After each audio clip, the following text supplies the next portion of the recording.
Bismillahirrahmanirrahim. Let's start our today lecture. It's we in this lecture we talk about the paraboil rice. पहले जो हमने rice की जो milling पढ़ी थी उसमें हमने जो ऐसा जो हमारे पास पैडी कंटेंट होता है उसको हमने डिफरेंट प्रोसेसेस के थ्रू यानी कि जो है ये हस्किंग डी हस्किंग वगैरह जो फिनोमिना होता है ये मतलब स्टील हस्कर या जो है ये रबर रोलर हस्कर वगैरह तो ये यूज़ किए जाते हैं for the removal of husk. तो इसके अलावा जो ब्राउन लेयर पोर्शन वगैरह होते हैं वो उसको रिमूव करते हैं ताकि जो ब्राउन राइस है वो वाइट राइस में कन्वर्ट हो जाए।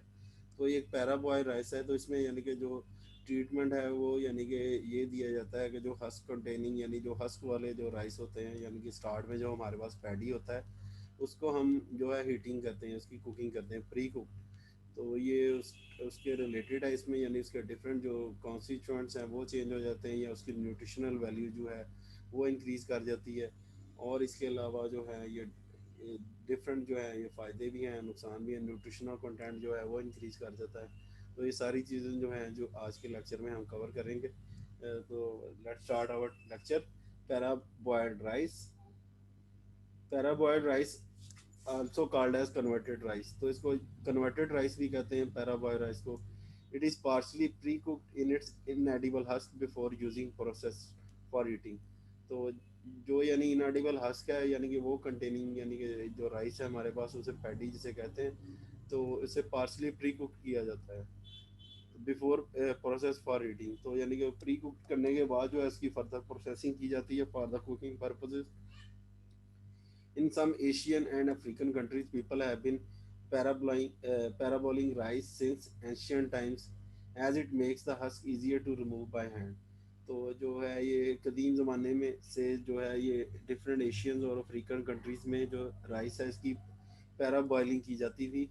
तो इसका मकसद क्या था ताकि जो हस्क हैं वो इजीली रिमूव हो सके। जो यानी कि जो हस्क जब रिमूव करते हैं मसलन ये स्टील हस्कर वगैरह या जो रबर रोलर हस्कर वगैरह यूज़ करते हैं तो उससे जो है जो राइस है या जो पैडी है उसके जो ब्रोकन कर्नल्स हैं वो क्वांटिटी में बढ़ जाते हैं। तो इसका ये फ़ायदा है कि इसमें यानी कि हस्किंग के दौरान जो ब्रेकेज वगैरह होती है तो वो नहीं होती।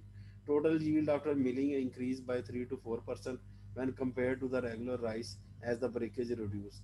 तो इसमें यानी कि जो मिलिंग एफिशिएंसी है वो 3 से 4% जो है in case of parboil rice तो वो बढ़ जाती है as compare to the regular rice जो कि यानी कि ऑर्डनरी तरीके से जैसे कि हमने पहले इसकी प्रोसेसिंग पढ़ी थी तो उसमें देखा था कि जो है वो ब्रेकेज वगैरह होती है तो इसमें जो ब्रेकेज के चांसेस हैं वो कम होते हैं। This process has become much more sophisticated and it is still a common way of improving the texture storage and health benefits of the rice. तो ये जो प्रोसेस है यानी कि ये सोफिस्टिकेटेड बन गया है और ये इट इज़ ए कॉमन वे। तो इससे यानी कि जो है हम जो राइस है उसका टेक्सचर इम्प्रूव कर सकते हैं। स्टोरेज जो करेक्टरिस्टिक्स है राइस के वो इम्प्रूव हो जाते हैं। और इसके अलावा जो हेल्थ बेनिफिट्स ऑफ राइस हैं मसलन यानी कि इनकी स्टोरेज कैपेबिलिटी के जो इंसेक्ट पेस्ट वगैरह हैं वो हार्ड टेक्सचर होने की वजह से इस पर जो है अफेक्ट नहीं करेंगे जो इतनी जल्दी से वो खा नहीं जाएंगे as compare to the ordinary rice. तो हेल्थ बेनिफिट्स भी इसका टेक्सचर ये है कि इसकी जिलेटिनाइजेशन हो जाती है जो स्टार्ची पोर्शन जो एंडोस्पर्म पोर्शन होता है तो ये उसकी टेक्सचर इम्प्रूवमेंट है। तो टेक्सचर इम्प्रूवमेंट से जो है वो डिफरेंट बेनिफिट्स होते हैं। तो हेल्थ रिलेटेड बेनिफिट्स हैं। तो डिफरेंट जो ये इन विवो स्टडीज़ हैं जिनको हम राइस जो ये रैट स्टडी वगैरह भी कहते हैं। तो ये भी सारी जो है उसके रिजल्ट्स भी इसी टॉपिक में हम देखेंगे। No what is the parboil rice. तो parboiling happens before the rice is milled. तो जो पैरा बॉइलिंग का फिनोमिना है ये मिल्ड से पहले जो है हम परफॉर्म करते हैं and that is before the inedible outer husk is removed to the yield brown rice. तो उसके बाद जो है यानी कि जो जो हस्क है उसको रिमूव करके फिर हम जो है ब्राउन राइस हासिल कर लेते हैं। Three main steps of the para boiling. तो जो पैरा बॉइलिंग का जो फिनोमिना है इसके मेन 3 स्टेप्स हैं। नंबर 1 है सोकिंग, नंबर 2 है स्टीमिंग, नंबर 3 है ड्राइंग। तो जो सोकिंग है raw unhusk rice also called as paddy rice is soaked into warm water to increase the moisture content. तो इसकी सबसे पहले सोकिंग की जाती है गर्म पानी में इसको डिप कर दिया जाता है ताकि जो मॉइस्चर कंटेंट है वो बढ़ जाए। नेक्स्ट है steaming. The rice is steamed until the starch converts into gel. The heat of this process is also help to kill the bacteria and other microbes. तो जो स्टीमिंग है यानी कि स्टीम का जो प्रोसेस है उसके थ्रू गुजारा जाता है 2-3 मिनट तो उससे ये होता है कि जो स्टार्ची कंटेंट होता है वो जेल फॉर्म में कन्वर्ट हो जाता है, फिर उसकी रेट्रोग्रेडेशन जब होती है तो फिर यानी कि जब वो दोबारा कूल करता है तो जो स्टार्च का जो टेक्सचर है वो हार्ड हो जाता है। तो इसके अलावा जो हीट जो ये स्टीमिंग में हम दे रहे हैं तो इसका एक पर्पज़ ये भी है कि जो डिफरेंट बैक्टीरिया या जो माइक्रोब्स वगैरह हैं मौजूद हैं विद इन द कम्युनिटी, तो वो सारे किल हो जाते हैं। तो जो इन्फेस्टेशन है या जो कंटेमिनेशन है तो वो हमारी प्रोडक्ट जो है वो सेफ हो जाती है। डिफरेंट टाइप की जो कंटेमिनेशन है या इन्फेस्टेशन है जो डिफरेंट माइक्रोब्स वगैरह प्रोड्यूस करते हैं, तो इट अगर वो माइक्रोब्स रहेंगे तो फिर जो प्रोडक्ट की जो क्वालिटी है वो डैमेज हो जाएगी and ultimately the consumer will suffer. Next, third step है drying. The rice is slowly dried to reduce the moisture content so that it can be milled. तो जो लास्ट स्टेप है वो ड्राइंग का होता है, तो उसमें यानी कि जो मॉइस्चर कंटेंट है उसको स्लोली रिमूव करते हैं ताकि जो इसका फर्दर प्रोसेसिंग इसकी मिलिंग की जा सके। Parboiling changes the colour of rice to a light yellow or amber. तो जो पैराबॉलिंग का फिनोमेना है, मतलब जो ऑर्डिनरी राइस हम लेते हैं वो वाइट कलर के होते हैं, लेकिन जो पैराबॉलिंग राइस होते हैं तो उनका जो कलर होता है लाइट येलो या एम्बर कलर होता है, which differs from the pale white colour of regular rice. तो वो डिफर करते हैं in the colour characteristics with the ordinary rice. Still it is not as dark as brown rice, लेकिन वो इतना यानी कि पेल येलो कलर नहीं होता कि जितना कि यानी कि ब्राउन राइस का डार्क कलर होता है, इतना डार्क कलर नहीं होता। This colour change is due to the pigments moving from the husk and bran into the starchy endosperm as well as the browning reaction that happens during parboiling. तो parboiling में जो होता है यानी कि जो कुकिंग वगैरह करते हैं या स्टीमिंग वगैरह देते हैं तो डिफरेंट जो कलर पिगमेंट्स होते हैं हस्क या ब्रान पोर्शन में, तो वो एंडोस्पर्म पोर्शन में यानी ट्रांसफर हो जाते हैं। आप लोगों को पहले भी बताया था कि तीन पार्ट्स होते हैं कोई भी ग्रेन हो, तो उसमें यानी कि जो अहम होते हैं हस्क, ब्रान और ये एंडोस्पर्म पोर्शन। तो जो अगर वीट ग्रेन की बात की है तो उसमें ब्रान, जर्म और एंडोस्पर्म पोर्शन। तो ये जो हस्क है और ब्रान है इसमें डिफरेंट जो पिगमेंट्स होते हैं वो ड्यूरिंग पैरा बॉइलिंग जो है उसका कलर जो है या जो डिफरेंट पिगमेंट्स जो हैं वो एंडोस्पर्म पोर्शन की तरफ आ जाते हैं, जिसकी वजह से उनका कलर जो है पेल येलो या एम्बर कलर आ जाता है। नेक्स्ट है व्हाट इज द प्रोसीजर, कि ये जो पैरा बॉइलिंग हम करते हैं ये किस तरह करेंगे।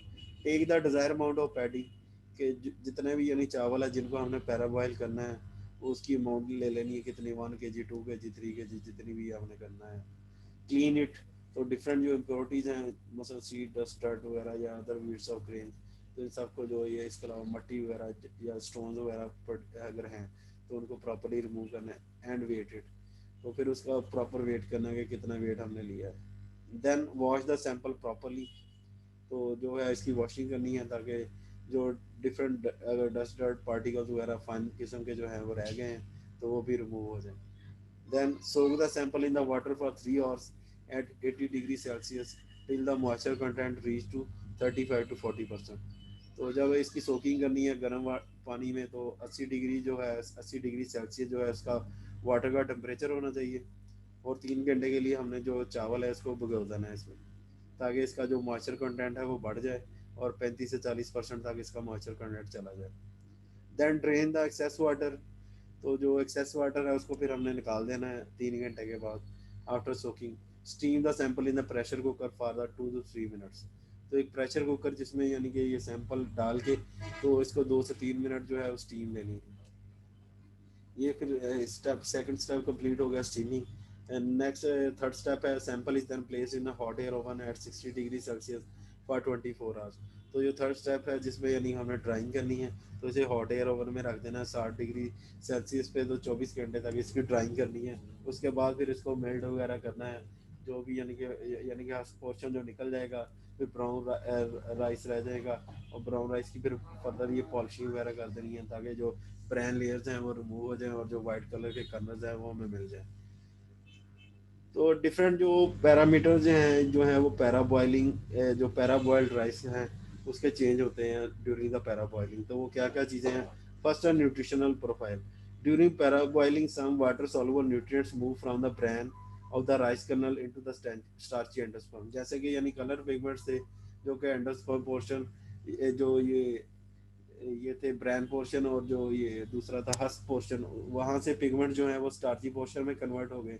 तो ऐसे ही यानी कि ये वाटर सॉल्वर न्यूट्रिएंट जो हैं ये स्टार्ची एंडोस्पर्म में चले जाएंगे, ताकि जब इनकी ये ब्रैन को वगैरह को रिमूव किया जाए या इनकी हस्किंग वगैरह की जाएगी, तो ये डिफरेंट जो पोर्शन है, क्योंकि ये भी डिफरेंट न्यूट्रिएंट्स इसमें मौजूद होते हैं, तो जब ये रिमूव होते हैं तो प्रोडक्ट हमारी सुपीरियर क्वालिटी की नहीं रहती, इन्फीरियर क्वालिटी की हो जाती है। This minimize some of the nutrition loss that normally happens during refining when making white rice।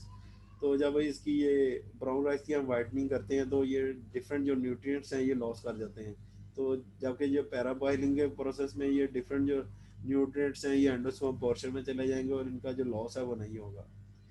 Here is an example of 155 grams of unenriched cooked paraboiled rice compared to the same amount of unenriched cooked white brown rice। तो ये different जो है parameters दिए गए हैं, यानी कि comparison किया गया है पैराबॉइल्ड राइस का, वाइट राइस का और ब्राउन राइस का, कि इनमें कितना यानी कि कंटेंट है जो यानी कि डिफरेंट न्यूट्रिएंट्स का है। फॉर एग्जांपल ये थायामीन की एग्जांपल लेते हैं तो जो पैराबॉइल्ड राइस है उसमें 10% है as compare to the brown rice. Brown rice क्योंकि हम ऐसा कंज्यूम नहीं करते, ये तो होते सुपीरियर क्वालिटी के। वाइट राइस हम कंज्यूम करते हैं तो 3% है उसमें जो thiamine content. So parboiled rice में जो है वो ये न्यूट्रिशन कंटेंट बढ़ गया है। इसके अलावा नायासिन कंटेंट है, ये भी 23% है, जबकि जो वाइट राइस हम कंज्यूम कर रहे हैं उसमें 4% है जस्ट। तो इसी तरह ये फाइबर पोर्शन और प्रोटीन पोर्शन ये भी इंक्रीज कर गया। जो फाइबर पोर्शन है वो पैराबॉइल्ड राइस में 1 ग्राम है, जबकि जो वाइट राइस है उसमें 0.5 ग्राम। इसी तरह प्रोटीन पोर्शन जो है वो 5 ग्राम है, जबकि वाइट राइस में वो 4 ग्राम है। ब्राउन राइस जो है वो मोस्टली कंज्यूम नहीं करते, इसलिए यानी कि होता था वो सुपीरियर क्वालिटी के हैं। तो हमने ये कंपैरिजन करना है पैराबॉइल्ड राइस का और वाइट राइस का। तो इसी तरह ये डिफरेंट न्यूट्रिएंट्स वगैरह हैं उनके, जो है कि किसी किसी के में कमी आ जाती है कि कोई ज़्यादा हो जाते हैं। तो ये नेक्स्ट है नोटेबली पैराबॉइल्ड राइस है significantly more thiamine and niacin than white rice. तो जो ये पैराबॉइल्ड राइस होते हैं जो जिनका कलर यानी पेल येलो होता है, तो इनमें थायामीन और नायासिन कंटेंट जो होता है वो ज़्यादा होता है as compare to the white rice. These nutrients are important for energy production.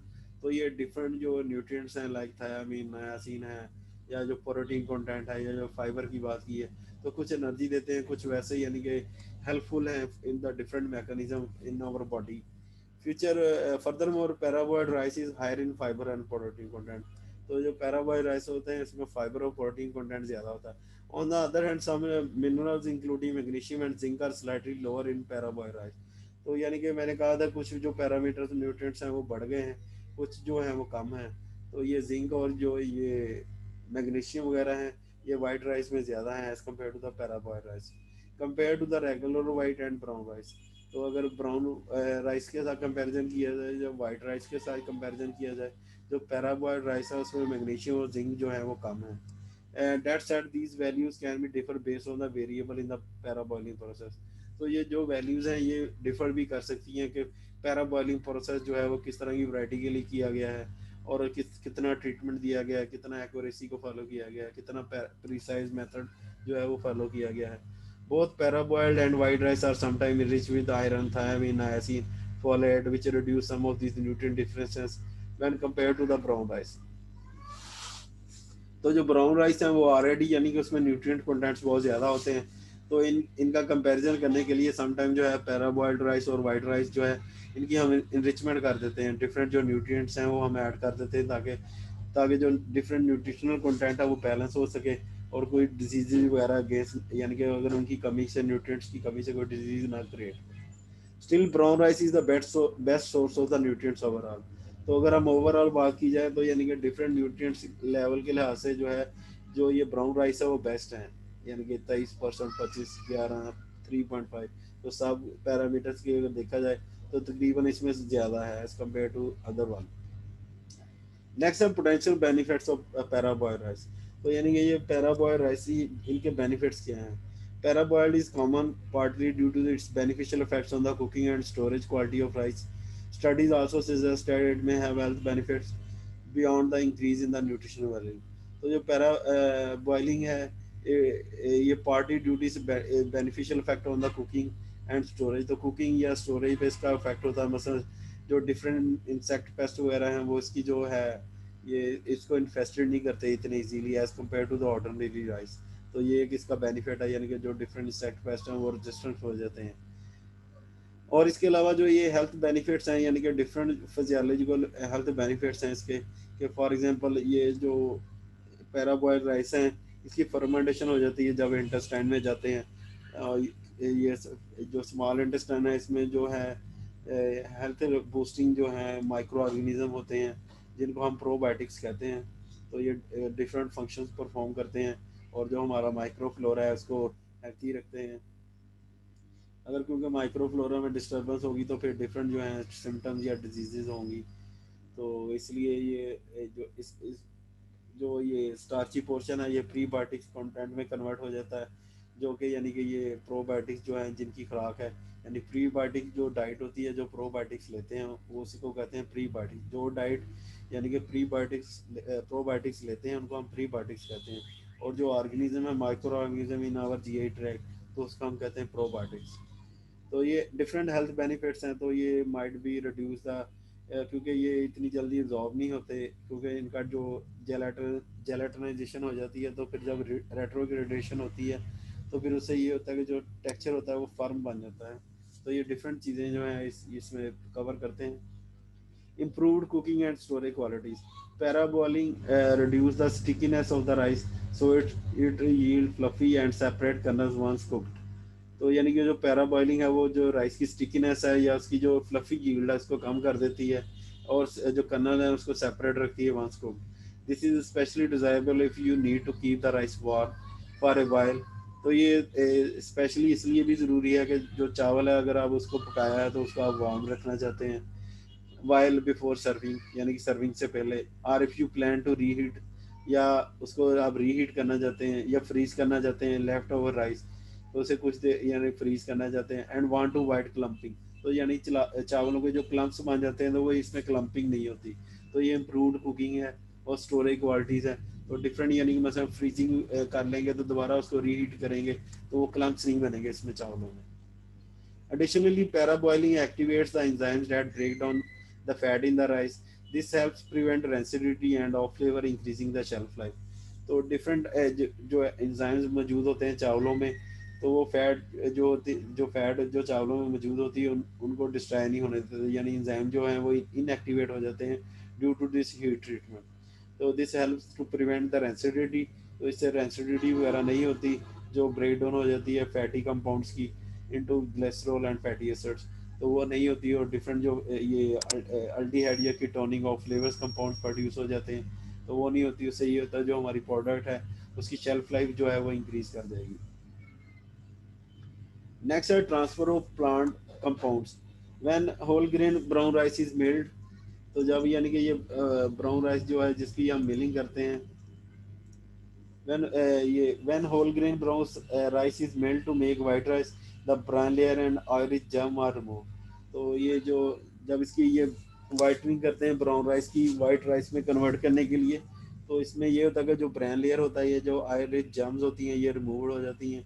Hence potentially beneficial plant compounds are lost. तो ये जो इसमें डिफरेंट एंटीऑक्सीडेंट्स वगैरह होते हैं जो प्लांट कंपाउंड्स वगैरह, तो वो फिर लॉस हो जाते हैं क्योंकि ये ब्रान लेयर और जम पोर्शन जो अलग हो गए। और when rice is parboiled, some of these plant compounds including phenolic acids with antioxidant properties transfer to the starchy endosperm of the rice kernel, reducing the loss of during refining। तो ये जो पैराबॉइलिंग का step है उससे ये हो जाता है कि जो जो डिफरेंट फिनोलिक कंपाउंड्स या जो फिनोलिक कंपाउंड्स वो कंपाउंड्स होते हैं जो कि यानी जिनकी स्ट्रॉन्ग एंटीऑक्सीडेंट एक्टिविटी होती है। तो ये मसलन हमारी बॉडी में डिफरेंट जो है ऑक्सीडेशन वगैरह डिफरेंट केमिकल रिएक्शन वगैरह हो रहे होते हैं, उससे जो है डिफरेंट ऑक्सीडेंट्स प्रोड्यूस होते हैं रिएक्टिव ऑक्सीजन स्पीशीज, उसको ROS या रॉस भी कहते हैं। तो उससे ये होता है कि जो डिफरेंट मैकेनिज्म है वो डिस्टर्ब होते हैं। तो ये एंटीऑक्सीडेंट एक्टिविटी जो है इसको कंट्रोल करने के लिए, यानी कि जो है ऑक्सीडेंट प्रोड्यूस हो रहे हैं उनकी एक्टिविटी को कंट्रोल करें, क्योंकि जो ये ऑक्सीडेंट प्रोड्यूस हो रहे हैं बॉडी में ये डिफरेंट टाइप के सेलुलर डैमेज करते हैं, different parts of the body को नुकसान पहुंचाते हैं। तो इनको रोकने के लिए एक बॉडी के अंदर डिफेंस सिस्टम भी होता है, लाइक ग्लूटाथायोन एक एंजाइम है जो नेचुरली जो डिफेंस सिस्टम है हमारी बॉडी में। इसके अलावा जो डिफरेंट जो एंटीऑक्सीडेंट्स रिच डाइट हम लेते हैं, तो डिफरेंट जो फ्रूट्स हैं वेजिटेबल्स हैं उसमें डिफरेंट टाइप्स के या जो स्पाइसेस वगैरह हैं उनमें डिफरेंट टाइप्स के वोलाटाइल कॉन्स्टिट्यूएंट्स या जो एंटीऑक्सीडेंट कंपाउंड्स हैं लाइक फ्लेवोनाइड्स हैं। इसके अलावा ये फाइटोकेमिकल्स वगैरह हैं। इसके अलावा ये मसलन डिफरेंट जो हेल्थ बूस्टिंग या इम्यूनिटी डेवलपिंग जो डिफरेंट फ्रूट्स, इसीलिए कहते हैं डिफरेंट जो फ्रूट्स एंड वेजिटेबल हैं उनको मिक्स फॉर्म में यानी कि मिक्स जो फ्रूट्स एंड वेजिटेबल है वो यूज़ की करनी चाहिए, एक ही तरह की चीज़ बार बार नहीं खानी चाहिए। तो ये होगा कि डिफरेंट जो एंटीऑक्सीडेंट्स हैं वो आप यानी मसलन अगर डिफरेंट कलर की प्रोडक्ट्स आप यूज़ करेंगे तो जो उससे हमारा एंटीऑक्सीडेंट सिस्टम निज़ाम है तो बॉडी का वो बेहतरीन होगा। तो अगर हम ये नहीं खाएंगे डिफरेंट जो एंटीऑक्सीडेंट रिच फूड्स हैं, फ्रूट्स हैं, वेजिटेबल्स हैं, और इसके अलावा ये स्पाइसेस वगैरह हैं, इसके अलावा और भी बहुत कंपाउंड्स हैं, जो चाय हम पीते हैं उसमें भी एंटीऑक्सीडेंट हैं। ग्रीन टी है वो बेस्ट सोर्स ऑफ एंटीऑक्सीडेंट। इसके अलावा टर्मरिक है, जिंजर है, गार्लिक है, तो ये सारे जो एंटीऑक्सीडेंट इनमें होते हैं। टमाटो इसमें लाइकोपिन वो भी एंटीऑक्सीडेंट प्रोवाइड करता है। जो लौंग है उसमें यूजिनॉल होता है, ये भी एक लिपोफिलिक माइटी है, ये बायोलॉजिकल एक्टिव कंपाउंड है, तो ये भी एंटीऑक्सीडेंट फंक्शंस परफॉर्म करता है। तो ये हमारी डाइट जो जो है ये फिर हमारे डिफरेंट जो यानी एक तो ये हमारी जो बॉडी है इसको डिफरेंट सेलुलर डैमेजेस से बचाते हैं। इसके अलावा जो एजिंग का प्रोसेस है यानी कि इंसान बूढ़ा होता है तो मसलन अगर एंटीऑक्सीडेंट रिच डाइट लेता है तो बुढ़ापा जल्दी नहीं आएगा। तो एंटी और इसके अलावा रिंकलिंग वगैरह नहीं होगी, जो प्रॉपर बॉडी के फंक्शन है वो स्मूथ चलता रहेगा, बंदा बीमार नहीं होगा, तो जो इम्यून सिस्टम है वो बेहतरीन होगा। तो इसलिए वेल जो फिनोलिक कंपाउंड्स हैं तो इसमें यानी कि जो एंटीऑक्सीडेंट टेस्ट वगैरह होते हैं वो डिफरेंट जो हैं यानी कि इनके कैटेगरीज हैं। टोटल फिनोलिक कंटेंट टेस्ट भी होता है, ये भी एंटीऑक्सीडेंट को बताता है। इसके अलावा एक फ्रैप होता है test, ferric reducing antioxidant potential, तो ये भी जो है एंटीऑक्सीडेंट पोटेंशियल को बताता है। इसके अलावा एप्टेस वगैरह और इसके अलावा बेशुमार टेस्ट हैं जो कि यानी डिफरेंट एंटीऑक्सीडेंट एक्टिविटीज़ को मैयर करने के लिए हम करते हैं। नेक्स्ट है इन्हें 1 मंथ स्टडी, यानी कि जो रैट्स पे स्टडी की जाती है उनको हम इन विवो स्टडी कहते हैं। तो जो हम ये लैब्स में प्रैक्टिकल परफॉर्म करते हैं, जो टेस्ट में करते हैं हम उनको इन विट्रो कहते हैं। तो ये जो एनिमल स्टडी है इसको इन विवो स्टडीज कहते हैं। तो इन्हें 1 month study in the rats with the diabetes. तो ये रैट्स है मसलन एक स्टडी कर रहे हैं हम रैट्स की, तो उसमें फॉर एग्जांपल हमने 3 किस्म की डाइट्स या 2 किस्म की डाइट्स बनाई हैं। तो हमने 3 ग्रुप बना लेने हैं, जितनी डाइट्स हैं उतने ग्रुप बना लेने हैं। एक यानी कि जिसमें कंट्रोल है यानी कि वो G0 होगा।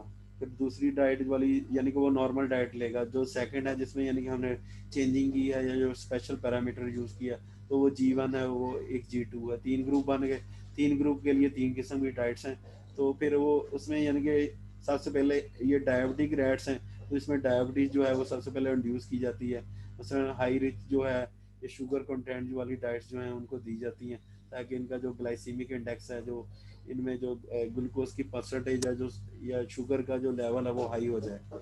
तो इसके अलावा अगर मसलन हाइपरलिपिडीमिया के अगेंस्ट कर रहे हैं तो जो फैट कंटेनिंग है डाइट है वो देनी है, ताकि जो कोलेस्ट्रोमिक इफेक्ट है या कोलेस्ट्रोल वगैरह है सच ही दे देना डाइट में मिक्स करके, ताकि इसका कोलेस्ट्रोल लेवल जो है बढ़ जाए जो रैट्स हैं। तो सबसे पहले इनका पैरामीटर्स वैसे जनरली जो जितने होते हैं वो चेक कर लेते हैं, तो फिर बाद में ये इंड्यूस कर लेते हैं डायबिटिक। अब इस स्टडी में जो है डायबिटिक रैट्स हैं तो इसमें जो डायबिटीज़ है वो इंड्यूस की गई है। तो इसको फिर 2 किस्म की डाइट्स दी गई हैं। एक पैराबॉयल rice was found to contain 127% more phenolic compounds than the white rice। तो यानी कि 2 किस्म के राइस इनको दिए गए हैं, एक पैराबॉयल राइस दिए गए हैं और एक वाइट राइस जो ऑर्डिनरी यूज हो रहे हैं। तो फिनोलिक कंपाउंड जो है 127% मोर हैं as compare to the white rice.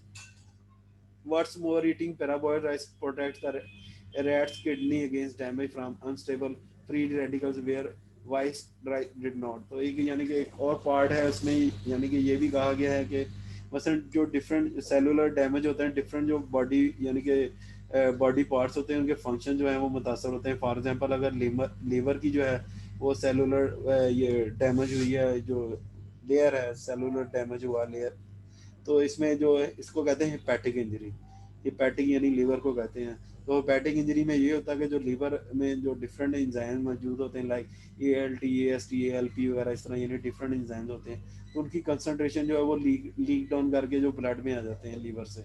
तो उसमें जब यानी कि हम उसका टेस्ट करते हैं ब्लड का, तो उसमें जो अगर उसकी कंसंट्रेशन ज़्यादा आ रही है तो इसका मतलब है कि इस बंदे ने कोई चीज़ गलत ली है, तो जिसकी वजह से जो है ऑक्सीडेशन रिडक्शन रिएक्शन जो है वो बॉडी में बहुत ज़्यादा हो रहे हैं और हेपेटिक इंजरी हो गई है, और ये हेपेटिक एंजाइम जो है ये ब्लड में इसकी कंसंट्रेशन ज़ाहिर कर रही है कि ये इसमें प्रॉब्लम है।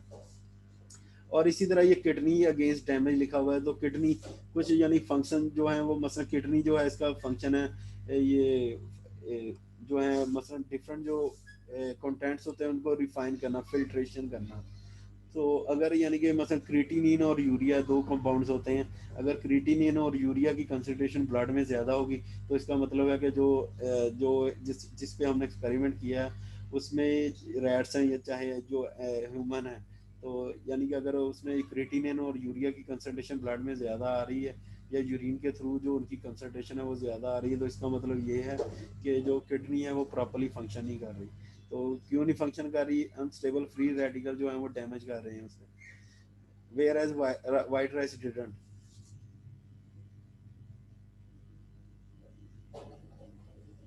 तो ये लाइन लास्ट में यही लिखा होता है, eating parboiled rice protect the rice kidney against damage from unstable free radicals, whereas white rice didn't. Still, more research is needed to explore the plant compounds in the parabolic rice and their potential health benefits. तो ये हज़ारों की तादाद में यानी लाखों की तादाद में जो है ये स्टडी जो है ये परफॉर्म है, डिफरेंट इफेक्ट पेपर जो हैं वो अवेलेबल हैं। नेक्स्ट है formation of prebiotics. When rice is steamed as a part of parabolic process, the starch turns into a gel. When it cools, it retrogrades, meaning the starch and molecules reform and harder. तो जब इसकी पैराबॉइलिंग की जाती है तो starch जो है वो जेल में कन्वर्ट हो जाता है, जब वो कूल करता है of being drop down and absorb in your small. तो जब ये पैराबॉइल राइस जो हम खाएंगे तो ये हमारी जो बॉडी में रेडिली डाइजेस्ट नहीं होंगे, ब्रेक डाउन इनकी प्रॉपरली नहीं होगी, ऑब्जॉर्ब नहीं होंगे स्मॉल इंटेस्टाइन में जल्दी। When resistant starch reaches your large intestine, it is fermented by beneficial bacteria called probiotics and encourage their growth. तो ये अनडाइजेस्टेड जो मटेरियल होगा जब ये लार्ज इंटेस्टाइन में पहुंचेगा स्टार्ची पोर्शन, तो वहाँ की फर्मेंटेशन हो जाएगी बाय प्रोबायोटिक्स। तो इससे ये प्रोबायोटिक्स की ग्रोथ को ये इन्हांस करेंगे। Therefore resistant starch is called as prebiotic. तो ये डाइट जो जिसकी फर्मेंटेशन हो रही है इसको हम प्रीबायोटिक कहते हैं, ये प्रोबायोटिक जो है वो यूज़ करते हैं। प्रीबायोटिक्स प्रमोट्स गट हेल्थ, तो ये गट हेल्थ को प्रमोट करते हैं prebiotics probiotic. For instant when they are fermented by bacteria they yield a short chain fatty acid including butyrate which nourish the cell of your large intestine। तो जब इनकी fermentation होती है तो short chain fatty acids भी बनते हैं उनमें, including short chain fatty acid की एग्जांपल है ब्यूटाइरेट विच नोरिश।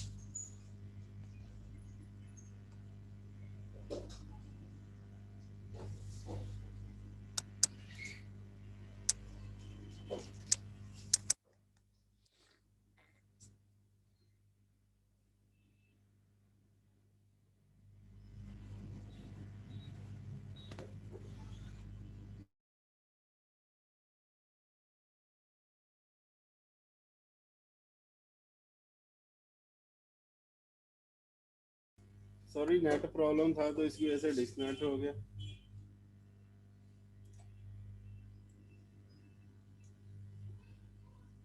तो हम पढ़ रहे थे ये प्रीबायोटिक्स के रिलेटेड। नेक्स्ट है may affect blood sugar less. तो parboiled rice may not raise your blood sugar as much as other types of rice.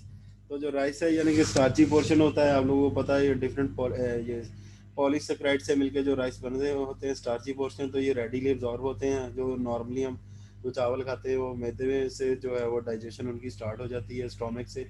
जिसमें parboiled rice may not raise your blood sugar.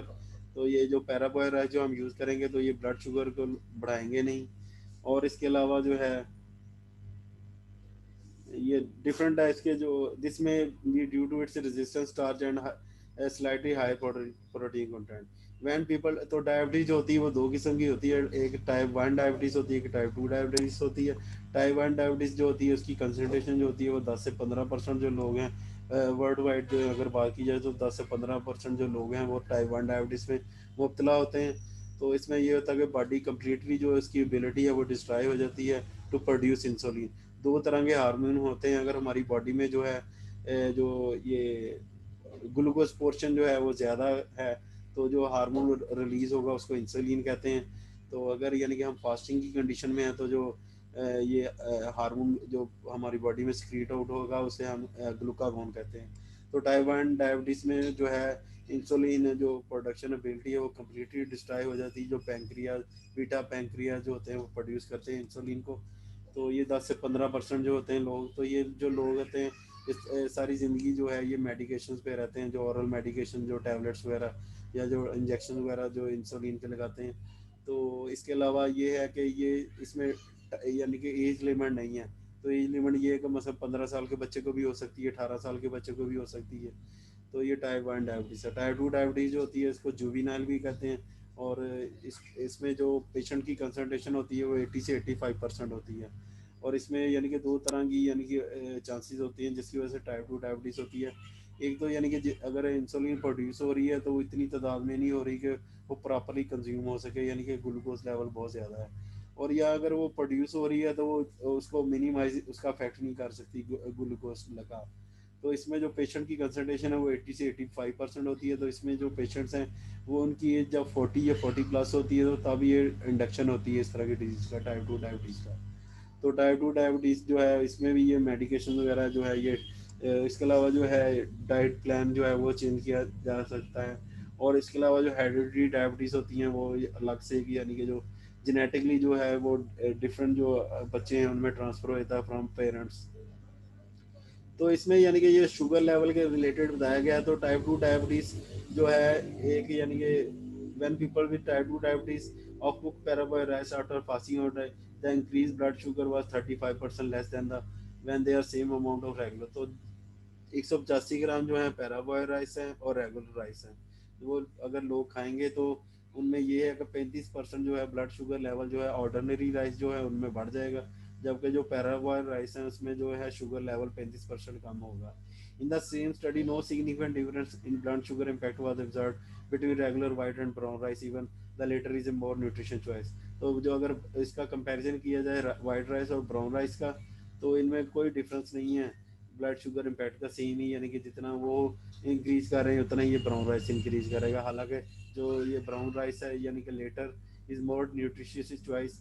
Similarly, in other study, people with type 2 diabetes eating 195 grams of cooked parboiled rice after an overnight fast increased blood sugar 30% less than eating the same amount of regular white rice।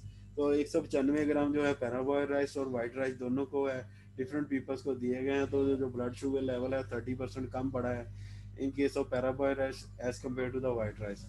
Eating leftover parboiled rice that chilled and then reheated may further reduce its impact on। तो जो पैराबॉयल rice को हम chilled कर लेते हैं या store कर लेते हैं, तो जब उसको रीहीटिंग करते हैं तो फर्दर जो है इसका इम्पैक्ट होता है कि ब्लड शुगर लेवल कम हो। Nevertheless some human studies are needed to explore. तो यानी कि ये रिसर्चेज वगैरह हैं अभी, यानी कि ऑथेंटिसिटी बकाया है कि मतलब रिसर्चेज जो है वो चलती रहती हैं, इंप्रूवमेंट जो है वो होती रहती हैं जब तक ये मुकम्मल जो एनिमल ट्रायल्स हैं उन पे ये स्टडीज़ कंप्लीट ना कर ली जाएँ, उसके बाद फिर प्रॉपर अप्रूवल इसकी ना हो जाए। तो फिर ये डिफरेंट, इसके अलावा जो डिफरेंट एडवांटेजेस होते हैं, मसलन इतने एडवांटेजेस बड़े हैं, कुछ इसके पोटेंशियल डाउन साइड्स भी हैं। तो उसमें जो डाउन साइड्स में मेन चीज़ आ जाती है, एक तो यानी कि ये न्यूट्रिशनस कम है as compare to the brown rice. तो जो आप लोगों ने पढ़ा था कि वाइट राइस की निस्बत तो न्यूट्रिशस हैं लेकिन कुछ एस्पेक्ट में, लेकिन ब्राउन राइस से ये ओवरऑल जो है कम न्यूट्रिशियस है। इसके अलावा जो कलर है वो माइट भी प्रॉब्लम क्रिएट करे, मतलब पेल येलो कलर है तो वो कुछ लोग प्रेफर ना करें वो यूज़ करना राइस को। और इसके अलावा जो है इसका टेक्सचर जो फ्लेवर प्रेफरेंसेस है वो पैराबॉय राइस का वो भी कंपैरेटिवली अगर बात की जाए वाइट राइस जो खाते हैं जिनको स्पेसिफिक फ्लेवर टेस्ट आता है, तो ये सारी चीज़ें जो हैं पैराबॉय राइस में डेवलप नहीं होती। तो फिर ये भी प्रॉब्लम क्रिएट करता है। For instance, it would be difficult to use chopsticks to eat the distinct individual grains of parboiled rice compared to the sticky clumps of regular white rice। तो ये चॉपस्टिक्स होती हैं, ये लकड़ी की स्टिक्स होती हैं जिसकी मदद से ये गोरे वगैरह जो चावल खाते हैं। तो ये आप लोगों ने देखा होगा लंबी सी है ना, यानी कि